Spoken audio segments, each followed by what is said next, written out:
মাননীয় অধ্যক্ষ মহোদয়, মাননীয় বিধায়ক শ্রী সুদীপ রায় বর্মন মহোদয়, এডমিটেড স্টার্ট কোশ্চেন 277।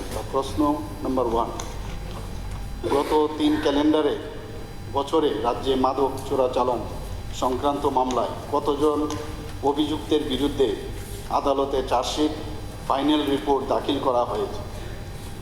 উত্তর, গত 3 ক্যালেন্ডার বছরে রাজ্যে মাদক চোরাচালান সংক্রান্ত মামলায় NDPS, that is narcotic drugs and psychotropic substance অ্যাক্টের আওতায় 2979 জন অভিযুক্তের বিরুদ্ধে চার্জশিট এবং 14টি ফাইনাল রিপোর্ট আদালতে জমা দেওয়া হয়েছে। প্রশ্ন 2, উক্ত সময়ে কতজন অভিযুক্তের বিচার প্রক্রিয়া সম্পন্ন হয়েছে এবং দোষী সাব্যস্তদের কী ধরনের শাস্তি প্রদান করা হয়েছে? এই সংক্রান্ত পরিসংখ্যান সরকারের কাছে আছে কিনা?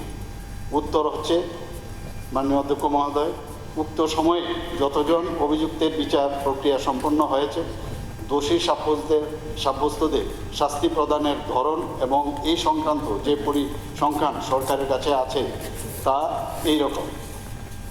2023 বছরে বিচার প্রক্রিয়া সম্পন্ন হয়েছে মোট অভিযুক্তের সংখ্যা 219, শাস্তিপ্রাপ্ত মোট অভিযুক্তের সংখ্যা 16 এবং শাস্তির ধরন একটা হচ্ছে আরআই, রিগরাস ইমপ্রিজনমেন্ট, কঠোর কারাবাস, আরেকটা হচ্ছে এসআই, সিম্পল ইমপ্রিজনমেন্ট। তো এখানে 2023-এর আমি বললাম, আর একটা হচ্ছে আরআই ফর এই যে রিগরাস ইমপ্রিজনমেন্ট, সেটা 15 বছর এবং 2 জন অলরেডি এর মধ্যে আছে। আরআই ফর 10 ইয়ার্স 4 জন আছে, আরআই ফর 4 ইয়ার্স 1 জন, আরআই ফর 1 to 3 ইয়ার্স 2 জন, আর এসআই মানে simple imprisonment up to 6 month এখন পর্যন্ত এখানে যে আমার কাছে রিপোর্ট আছে সেটা এখানে দেওয়া হলো। মানে 7 জন আছে। আর 2024-এ এখানে যে বিচার প্রক্রিয়া সম্পন্ন হয়েছে এরকম 525 এবং শাস্তিপ্রাপ্ত মোট অভিযুক্তের সংখ্যা 23 এবং সেখানেও যে RI rigorous imprisonment for 15 year 2 জন, আরআই ফর 10 ইয়ার 3 জন, আরআই ফর 1 to 3 ইয়ার 3 জন এবং simple imprisonment up to 6 month about 15%। 2025-এ এখানে বিচার প্রক্রিয়া সম্পন্ন হয়েছে 375 এবং শাস্তিপ্রাপ্ত মোট অভিযুক্তের সংখ্যা এখানে 60 এবং এখানেও আরআই 20 বছরের জন্য 1 জন, 15 বছরের জন্য 1 জন, 12 বছরের জন্য 5 জন, 10 বছরের জন্য 13 জন, 5 বছরের জন্য 7 জন, 1 থেকে 3 বছরের জন্য 5 জন এবং 10 মাসের জন্য 2 জন, আর simple imprisonment 6 months up to with fine 26%।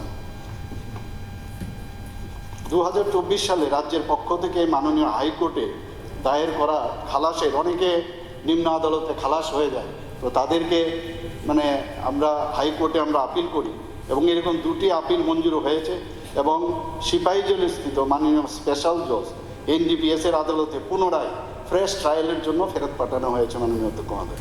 ঠিক সেইভাবে অনুরূপভাবে 2025 সালে খালাসের বিরুদ্ধে মাননীয় হাইকোর্টে 21টি আপিল মঞ্জুর করেছে এবং 21টি মামলাও সিপাহীজলাস্থিত মাননীয় স্পেশাল জজ এনডিপিএসের আদালতে পুনরায় বিচারের জন্য হাইকোর্ট থেকেই বলছে যে আবার এটিকে ভালো করে দেখে তার বিচার করার জন্য।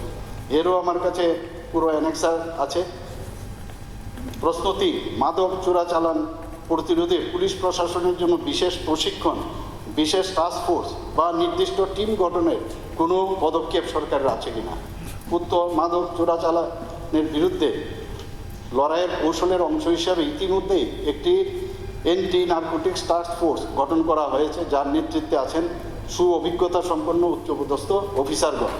এই বিশেষ টাস্ক ফোর্সের সদস্যদের বিশেষভাবে প্রশিক্ষণ দেওয়া হয়েছে এবং মাদক অপরাধীদের বিরুদ্ধে প্রতিরোধমূলক ব্যবস্থা হিসাবে এনডিপিএস মামলাগুলি তদন্তকারী পুলিশ কর্মকর্তাদের সময়ে সময়ে এই নার্কোটিক্স সংক্রান্ত বিভিন্ন বিষয়ে তাদেরকে প্রশিক্ষণ দেওয়া হয়ে থাকে, বাইরেও তাদেরকে মাঝে মাঝে তাদেরকে পাঠাতে হয়।